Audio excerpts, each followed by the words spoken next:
Hello, friends. I hope this message finds you well. The past few weeks have been very difficult for myself personally, for the Jewish community at large, especially the Jewish community in Australia. As you probably know, on December 14th, Sunday, which was the first night of Chanukah, a horrific shooting, a terror attack happened on Bondi Beach at the Chanukah event of Chabad Bondi, and many Jewish people were killed, many more were injured, and it was just a really terrible tragedy that occurred. And honestly, it felt like the entire holiday of Hanukkah started off on the wrong foot. You know, Australia being where it is in the world, it's one of the first time zones, so they're like 16 hours ahead of us here in the United States. And the fact that it happened there in Australia just when Hanukkah was starting in the world really was a big blow to us all. I myself personally felt very lost for a while. I still feel kind of lost, trying to make sense of what happened. But I feel like this hit me harder than other tragedies because I personally knew a lot of the people who were involved.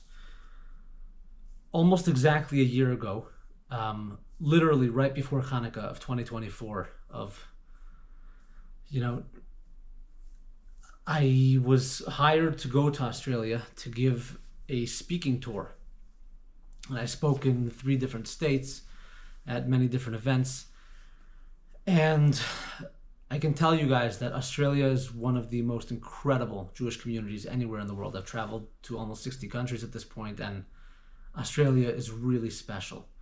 It's just, I've always loved Australian people, but the Jewish community there is just something else. And I made so many friends and had so many incredible times and really good memories that came home with me. And to see this community suffering is very difficult, and I just want to send them my love. You know, unfortunately, the first victim who was identified in this shooting was Rabbi Eli Schlenger, who's a rabbi at Chabad of Bondi. His father-in-law is the head rabbi, Rabbi Yehoram Ullman, the head rabbi of the Sydney Beit Din, of the Sydney Rabbinical Council, and I got to know him personally. On December 15th, 2024, I was hired to speak there at Chabad of Bondi. This is the poster they put out for my talk, and prior to the event, I had lunch with Rabbi Schlenger and his son. There we are, smiling. Little did we know that less than a year later, he would be gone.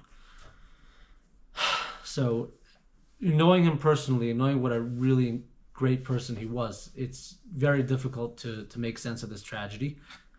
And I feel like as a healthy human being, when these kind of things happen, you can't always make sense of it.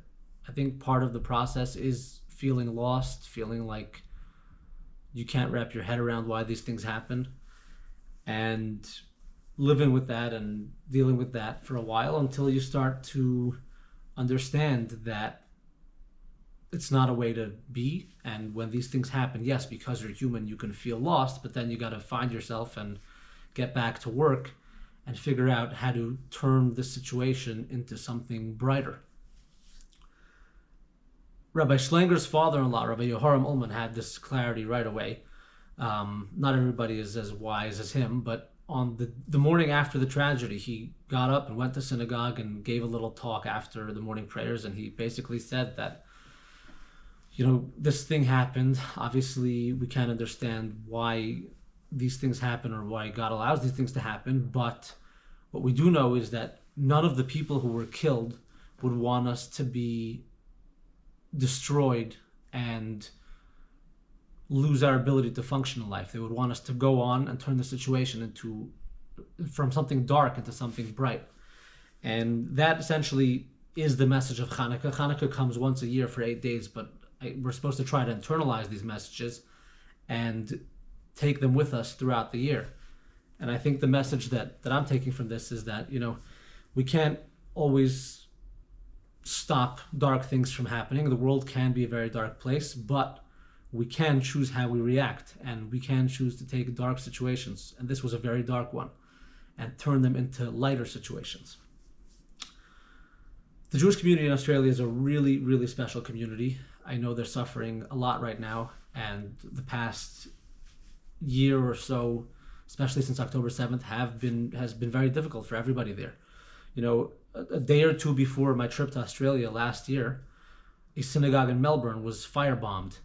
And the first stop on my trip, straight from the airport, I was taken to the synagogue, which was inside was like practically destroyed, and they were going to have to rebuild it. I met with community activists. These are two of them who gave me the tour and told me they were going to work to rebuild the synagogue. There were so many other people who I met who were concerned about what was happening with anti-Semitism, but they were bringing light to the world and not getting sucked into the darkness.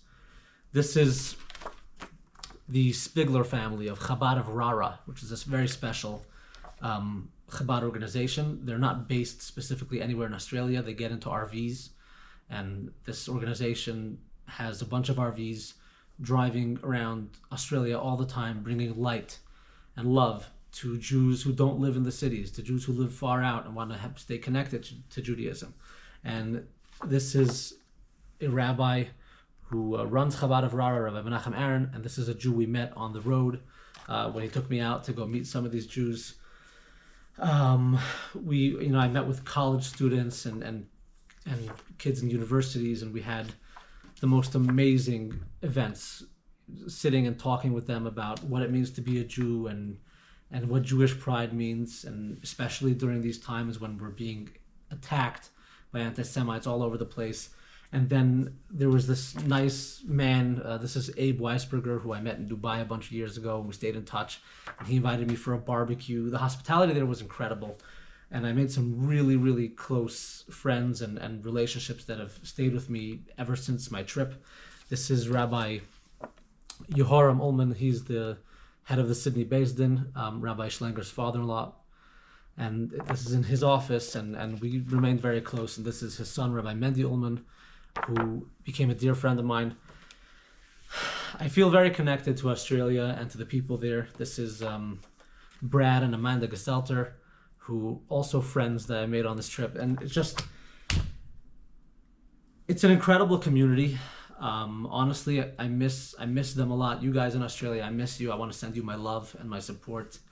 And for anybody listening or watching to this video, if you know Jewish people in Australia, or if you have any connection to the Jews of Australia, please do send them your love and support. It's a very dark time, and we all need to see the light.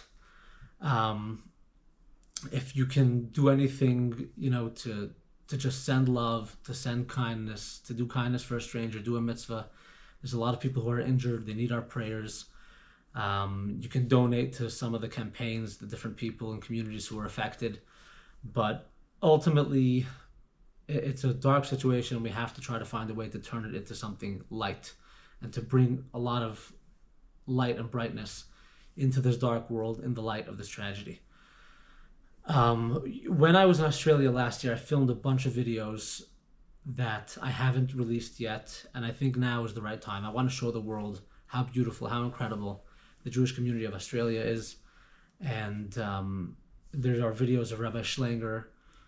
There's a lot of interesting stuff there. So I'm going to start looking through it, and I guess hopefully in the next few weeks, that'll be out here on my YouTube channel.